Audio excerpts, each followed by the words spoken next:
My message is that we'll be watching you.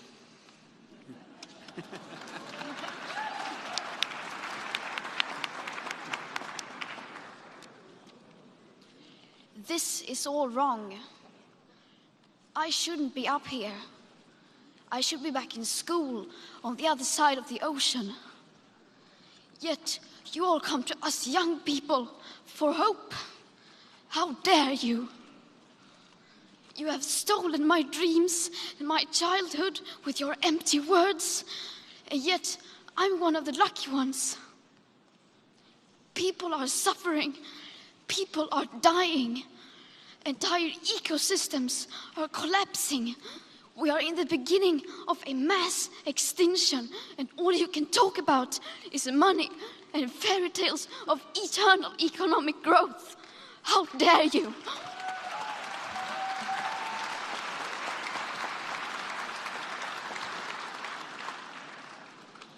For more than 30 years, the science has been crystal clear. How dare you continue to look away and come here saying that you're doing enough when the politics and solutions needed are still nowhere in sight? You say you hear us and that you understand the urgency.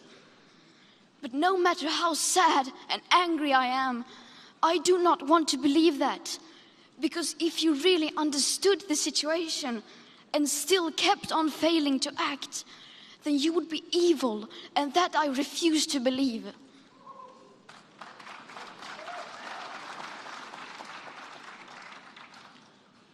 The popular idea of cutting our emissions in half in 10 years only gives us a 50% chance of staying below 1.5 degrees and the risk of setting off irreversible chain reactions beyond human control.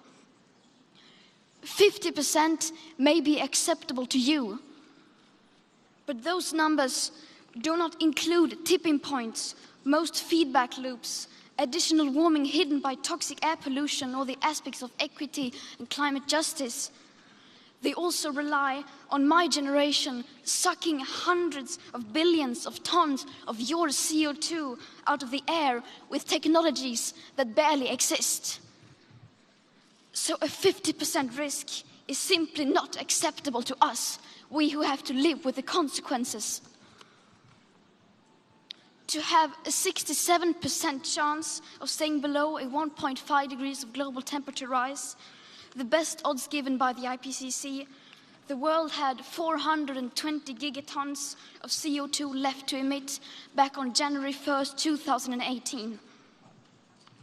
Today, that figure is already down to less than 350 gigatons. How dare you pretend that this can be solved with just business as usual and some technical solutions? With today's emissions levels, that remaining CO2 budget will be entirely gone within less than 8.5 years.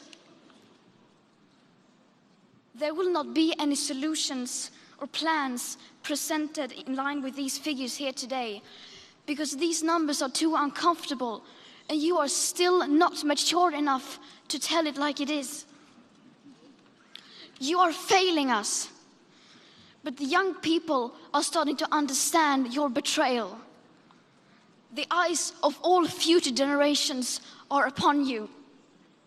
And if you choose to fail us, I say we will never forgive you.